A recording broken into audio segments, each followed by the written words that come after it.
Hello and welcome to Native Yoga Center. My name is Todd McLaughlin, and today I want to show you some pointers on how to practice Kurmasana.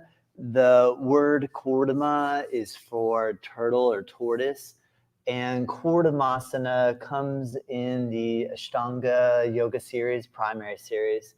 So the first series.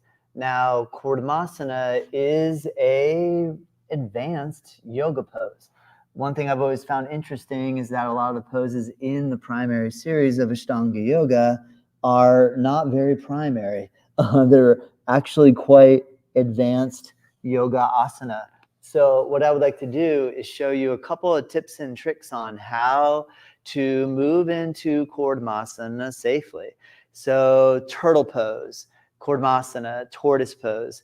What it is a really deep forward bend.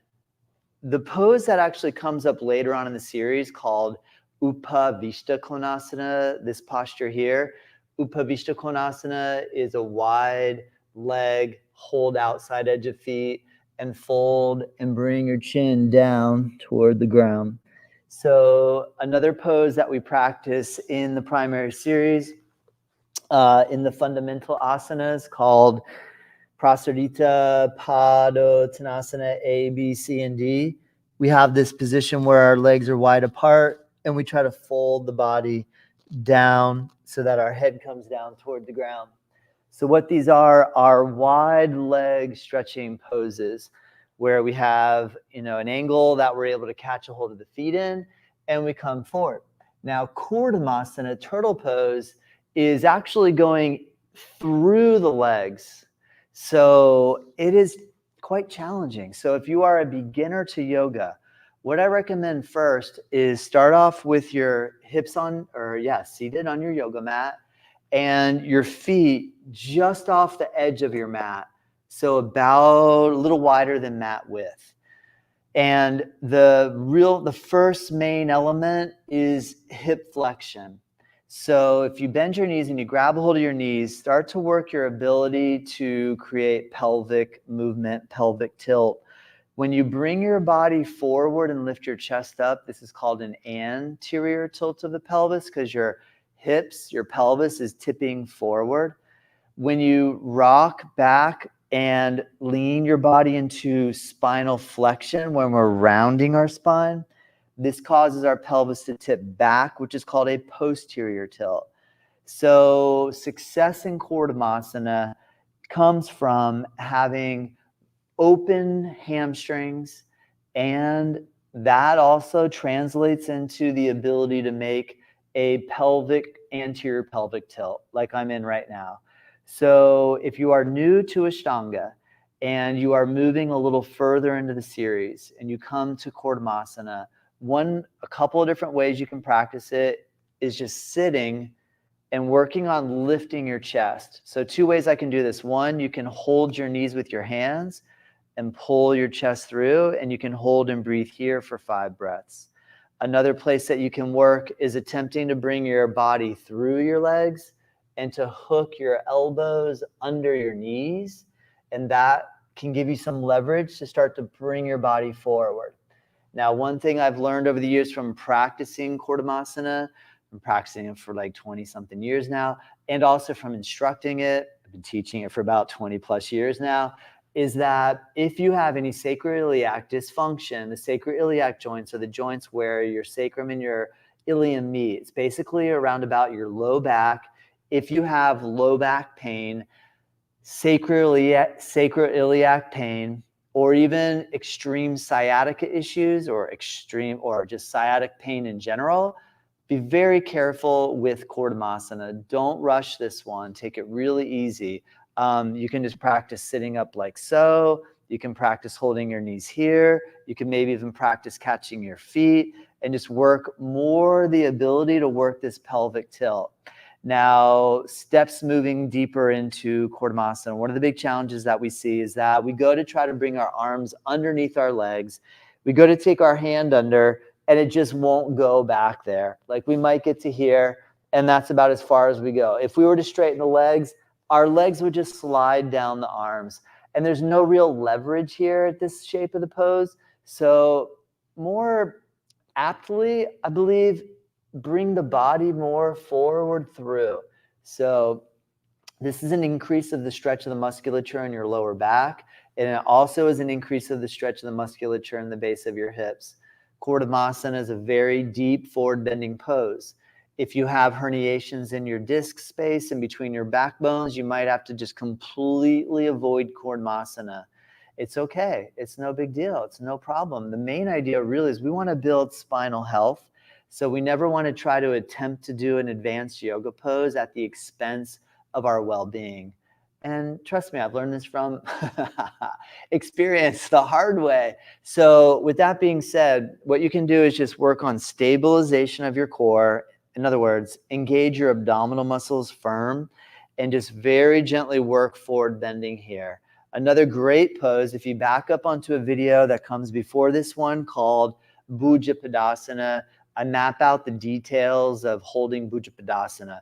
Bhuja Padasana and or in this case Malasana is a great hip opener that starts to bring us in this direction of being able to come through the legs. Again, prep poses like I already demonstrated, Upavishta Konasana, are going to be very appropriate for you to start to work your hamstring muscles. At some point, there's a tipping point that works to our favor and to our advantage, where we're struggling. We get a little more flexible, a little bit more flexible, and we hit the tipping point where then we're able to get our legs up around our upper arms. So watch what I do. Excuse me. I'm going to come forward and down. I'm going to lean over to one side, take one arm, and try to bring my arm under my bent knee. Now, the key is you have to do this with a bent knee. Obviously, you're not going to try to climb. Well, hopefully it seems obvious that you're not going to try to climb your arms under your legs like this. Here, you're not going to get very far. So what you need to do is bend your knees and bring your heels up. If you can get your hand under behind your foot, now one way to go is to just grab the outer edges of the feet. And this way you have some leverage where you can bend your elbows and come forward. Okay, but what we're going to attempt to do is take one arm back. So the key here, we have success in this when our elbow has the ability to go all the way under the back of the knee. Better yet, the ability to bring the upper arm, the tricep, the lateral edge of your arm all the way under your knee. Once you can get your arms to go all the way under the knees, then or now we can work on sliding the heels forward. I'm on a sticky mat, so it's a little tricky to actually slide on. If you're on the wood floor, it'll be a much more slippery. And then it's just about a slow, gradual movement in this direction of deeply stretching the back of the legs. So let me back up again. Technique. So you'll have your feet ready to go. You lean over to one side and try to get one arm. Notice I have a big bend in my knee. And I'm going to go as far under as I can. What I can do is take this hand forward so I can rock over to the other side, landing my elbow on the floor. Take the other arm, go all the way under, and then bring that hand forward and start to wiggle the body down a little lower. Now I can lean to one side and extend that elbow and take the hand back. Here's the hard part, because you get stuck here. To get this arm over, we got to be able to take the hand all the way back. So you just basically have to be patient and breathe and make sure that you feel no pain. Stretching sensation, yes. Pain, how do I know if I have pain? Sometimes we think this is obvious, but if you go to come out of the pose and you have back pain, we went too far. If you feel pain here at the base of the hip, at the ischial tuberosity, we don't need to stretch that deep. Honestly, I know it sounds like we think, oh, I have to go really far and that's going to make me feel less pain and I'll feel better. But as we age and as we get older, we actually need to do the opposite. We got to listen to our bodies and move slow and steady. So even if you just take a position like this and just hold, getting the pelvic tilt forward, the chest up, the feet a little wider than the mat width, and gently work bringing the body down. You do it is helpful to practice a little bit every day. And also the warming up process is really important. I don't recommend coming in straight into Kurmasana like I'm doing right now. There's a whole heating up process that happens when you're practicing the primary series, that by the time you get to this pose, you're sweating pretty serious. You're probably sweating really intensely. Unless you're in a freezing cold room, I know then that's a different story. But if you're in a nice room temp, or maybe even a warmed up room a little bit, it makes it a little easier because you're hot and you're sweaty. All right, so again, let me give you a few tips and pointers. If you can get one arm to come under, you lean to one side. You take the other arm, you weave that arm under. Now we got to just wiggle our way down through and take one arm back and the other arm back. And once the arm is back, another strategy. Try to draw the knees in toward the shoulders. Often what happens is the legs externally rotate and we try to slide the legs forward with the knees dropped open. Part of this pose is to bring the knees together, dorsiflex the ankles. That means have the toes up in the air and slide the heels as far forward as you can. Now, another thing to pay attention to is when I get here, I want to see if, can I breathe? I'm going to inhale. Exhale. The answer is yes, I can breathe. If I get here and I'm like, and I'm holding my breath, we've gone way too far. You gotta breathe. Take your time. So, I mean, one thing that Patanjali states in the Yoga Sutras of Patanjali is that yoga asana and or yoga in general should be stable, or yoga asana should be stable and comfortable. So if you're at a stage where you're so uncomfortable and you can't breathe, you're not practicing properly. We need to back up, find where you can breathe. Once you get that nice steady breathing rhythm going, inhale, exhale, then progress going a little deeper. Go a little deeper, feel your breath. Inhale, exhale. Okay, I'm breathing pretty good. I don't feel any pain in my body. Let me see if I can go a little deeper and get one arm under. If I get to the point where I go, I'm holding my breath and I feel a little bit of back pain. Okay, I'm going to back up a little bit, engage core, dorsiflex. So I kind of have the shape. And here's my turtle. This is as far as my turtle's going to go. I mean, you're imitating a turtle. A turtle moves slow. A turtle's not in a hurry. So try to let your yoga posture reflect the nature of the animal you're imitating. Turtle pose requires that you take your time and you don't hurry up. There's more advanced elements to this pose, but I really want to just emphasize the importance of moving slow in this posture and just let it be a really nice, deep forward bending experience.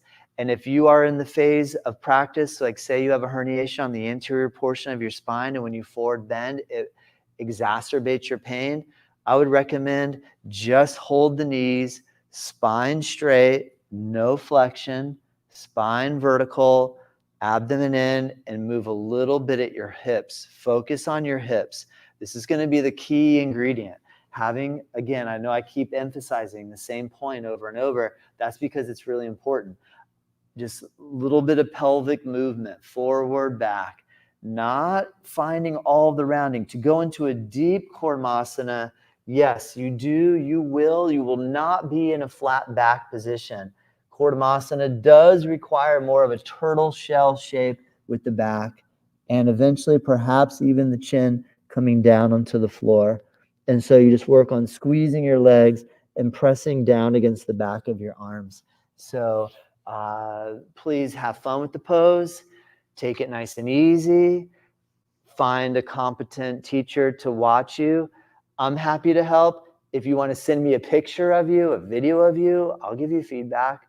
I'd be more than happy to do that. Remember, you can reach out to me via email, via any of the social media channels, in the comments, however you like. My email is info@nativeyogacenter.com. Find us on our website, nativeyogacenter.com. Check in the link in the description below, and you can access lots of other ways to contact us. And, really my goal is just to try to help you enjoy your yoga practice, to grow your yoga, to stay inspired, motivated, and to keep on keeping on. All right, I hope this helps. If you have any questions, remember you can always comment during these live tutorials. I'm here every single Thursday, 11:30 Eastern AM and 12 p.m. Eastern. So you can always join in live, and or if you're watching this video recorded, remember if you're on YouTube, hit the subscribe button. It helps our channel, and leave a comment. We appreciate it. I love responding back to any questions and comments. All right, have a wonderful day. Until next time.